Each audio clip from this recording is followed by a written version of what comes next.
वाटूर तांडा इथं परतूर पोलिसांचा छापा 4 लाखांचे विदेशी मद्य जप्त।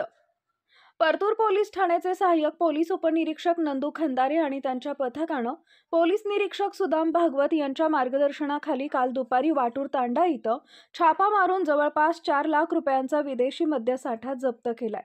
जिंतूर इथं ट्रकचा अपघात झाल्याचा बनाव करून परस्पर मद्याची विक्री केलेल्या प्रकरणातील हा साठा असण्याची शक्यता वर्तवली जात असून पोलीस त्या दृष्टीनं तपास करत असल्याचं तपासनिक अधिकारी नंदू खंदारे यांनी म्हटलंय।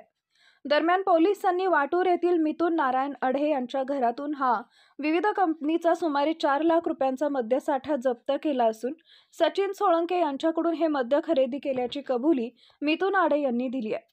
मिथुन नारायण अढे यांच्याकडे सापडलेला मद्यसाठा हा सचिन सोळंके यांच्याकडून खरेदी केल्याचं निष्पन्न झालं असून परतूर पोलिसांनी मिथुन अढे यास बेड्या ठोकल्या।